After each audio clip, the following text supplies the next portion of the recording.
Good morning, everyone.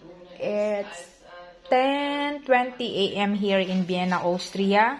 Ngayon, guys, nagluto ako ng aming breakfast. Actually, kumain ng aking asawa, guys, kaya ito na lang natira.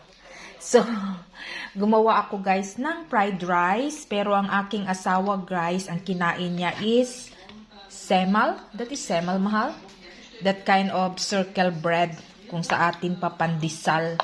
So, ngayon guys, ito yung aking kakainin. Fried rice, and then ham, bacon, and egg. Yung asawa ko, kinain niya na yung share niya. And cheese. Yan, yung bread. Pero yung kinain ng asawa ko is yung circle, semmel.